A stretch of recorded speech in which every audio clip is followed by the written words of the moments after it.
Սիրելի հայրենակիցներ, մենք հավաքվել ենք այստեղ ոչ միայն խոսելու Հայաստանի ապագայի մասին, այլ հավաքվել ենք այստեղ սկսելու այդ ապագան, որովհետև ճշմարտությունը պարզ է։ Հայաստանի ապագան չի որոշվելու հանգամանքներով, Հայաստանի ապագան որոշվելու է մեր ընտրությամբ։ Եվ այսօր մենք կատարում ենք այդ ընտրությունը, մենք ընտրում ենք ստեղծող եւ հաղթող պետության ճանապարհը։ Եվ այդ ճանապարհը ունի 7 հստակ ուղղություն։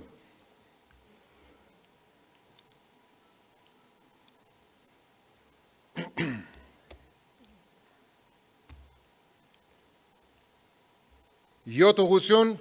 մեկ ճանապարհ։ Առաջին,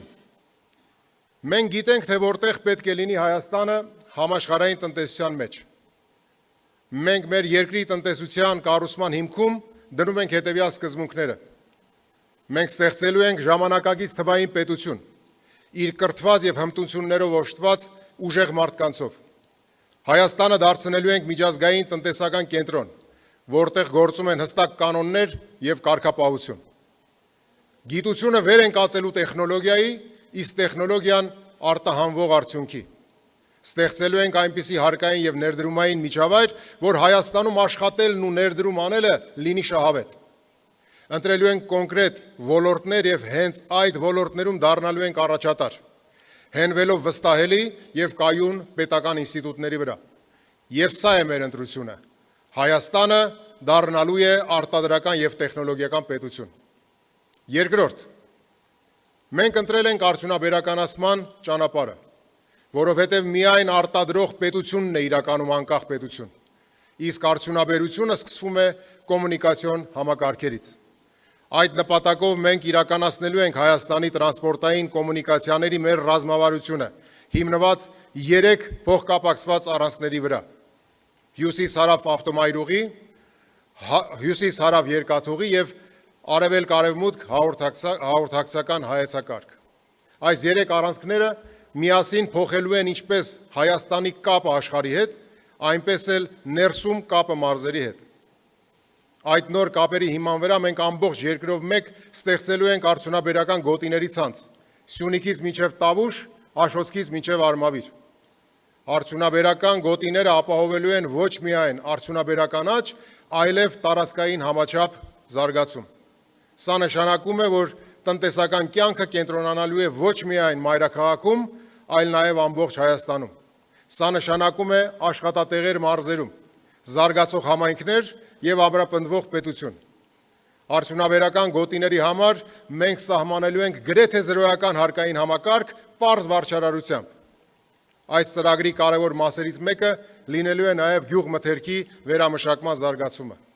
որպեսզի գյուղատնտեսությունը ոչ միայն հումք արտադրի, այլև ստեղծվի պատրաստի վաճառվող արտադրանք։ Մենք խթանելու ենք վերամշակող գյուղատնտեսությունը խելացի ջրային համակարգերով, գյուղատնտեսական տեխնոպարկերով եւ պետություն մասնավոր հատված համագործակցության ծրագրով։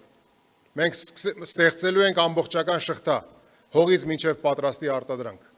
եւ Հայաստանը դառնալու է տարածաշրջանային գյուղարդյունաբերական կենտրոն, արտահանելով բարձր որակի սնունդ եւ օրգանական արտադրանք արտաքին շուկաներին։ Առաջին արդյունաբերական գոտին մենք կառուցելու ենք Աշոտսկում, եւ դա պատահական ընտրություն չէ։ Աշոտսկի բարձրադիր աշխարհագրական դիրքը եւ կայուն բնական ցածր ջերմաստիճանային ռեժիմը ստեղծում են եզակի բնակլիմայական պայմաններ, որոնք ինքնին գործում են որպես բնական հովացման համակարգ։ Սա այն հազվագյուտ բնական առավելություններից է, որը թույլ է տալու կառուցել բարձր տեխնոլոգիական, էներգատար եւ ճշգրիտ արտադրական համակարգեր։ Եվ հենց այստեղից է սկսվելու Հայաստանի արդյունաբերական նոր վերելքը։ Երրորդ, մենք կառուցելու ենք փոքր ու միջին ձեռնարկատիրության կուռ համակարգ, որովհետև կայացած պետությունը կառուցվում է ոչ թե միայն մի քանի խոշոր գործարաններով, այլ հազարավոր արդյունավետ ձեռներեցներով եւ ձեռնարկություններով, որոնք դառնում են արտադրական շղթաների մատակարար, տեխնոլոգիական գործընկեր եւ տեղական արժեք ստեղծող։ Փոքր ու միջին ձեռնարկատիրությունը մեր տնտեսության կենթանի հիմքն է, արտադրությունից մինչև գյուղատնտեսություն, առևտրից մինչև ծառայություններ, տեխնոլոգիայից մինչև տուրիզմ։ Սա իրական մարդկանց աշխարհն է։ Սա մեր գյուղացու աշխարհն է, ով հող է մշակում եւ արժեք ստեղծում։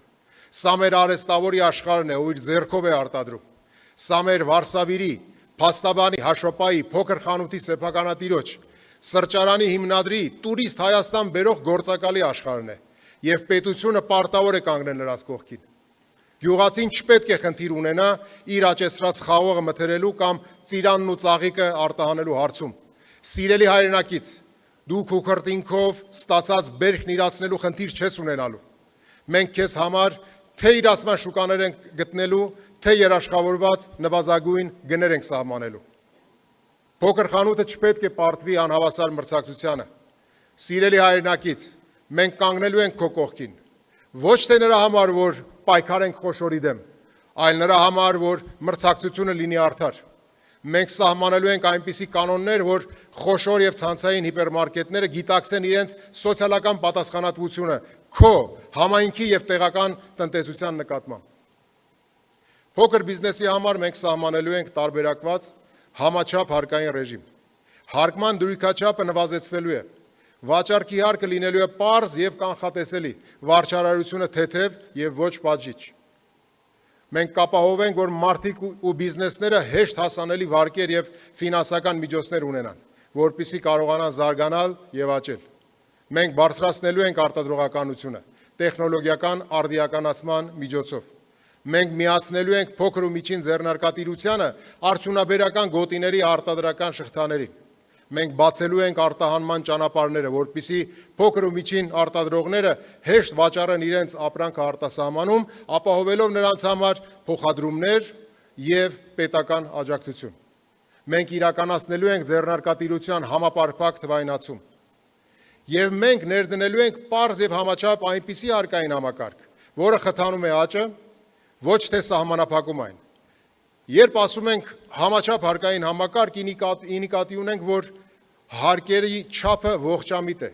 եւ չի խեղդում բիզնեսը կամ աշխատող մարդուն։ Բեռը հավասարակշռված է, չափազանց ծանր չընկնելով ոչ մեկի վրա։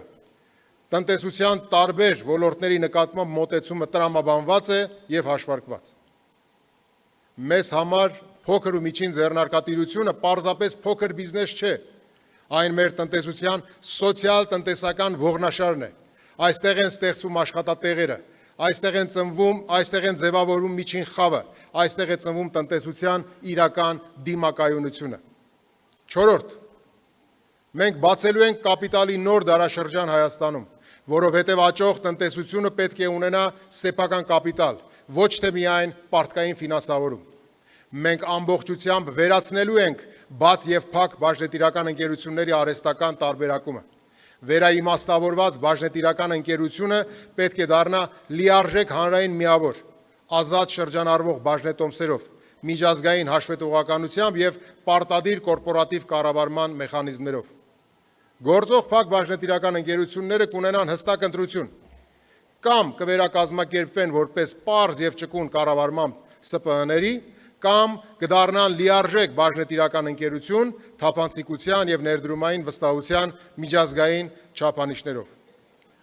Այսպիսով, ամբողջ բիզնես միջավայրը դուրս կգա կիսափակ եւ ոչ թափանցիկ կառուցվածքներից եւ կդառնա պարզ, հասկանալի եւ ներդրողների համար վստահելի ու մատչելի։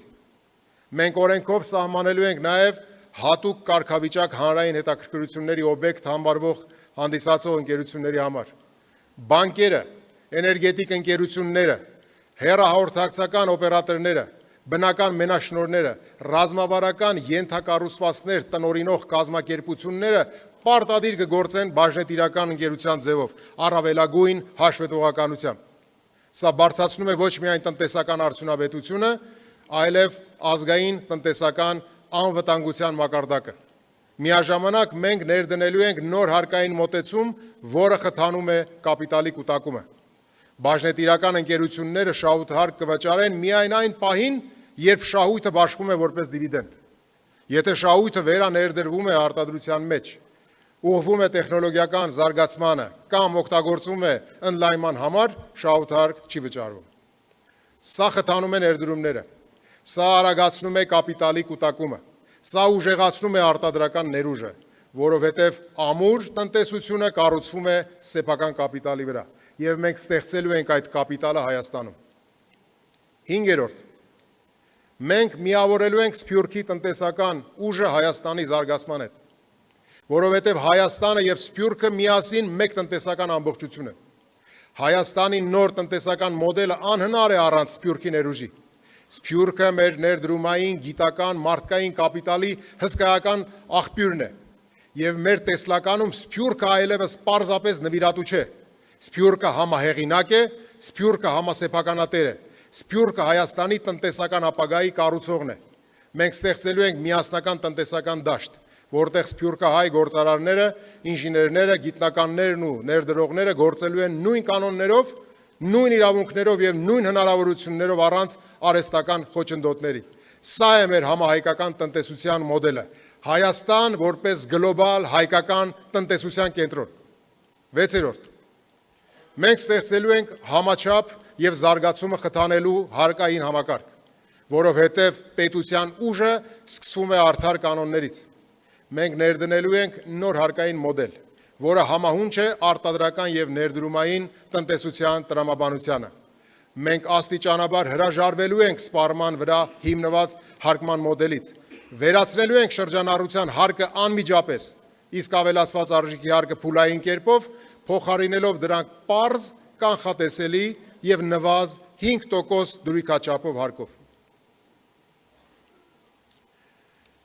Միաժամանակ մենք բարձրացնելու ենք ուղղակի հարկերի դերը, շահութ հարկի եւ եկամտային հարկի առավելագույնս համաչափ հարկման համակարգի ներդրման միջոցով, խթանելով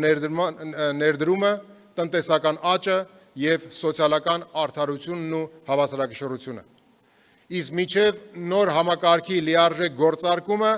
մենք վերականգնելու ենք ստատուս քվոն, այսինքն վերականգնելու ենք փոքր ու միջին ձեռնարկատիրության համար մինչև 2025 թվականի հունվարի 1-ը գործող շրջանառության հարկի ցածր դրույքաչափերը,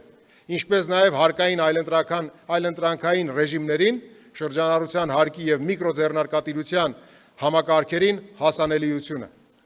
փոքր եւ միջին ձեռնարկատիրության, փաստաբանների, հաշվապահների, տուրիստական գործակալների, վարսավիրների, արտադրողների, առևտրի եւ հանրային սննդի ոլորտի համար ներդրվելու են նվազագույն հարկային ռեժիմներ։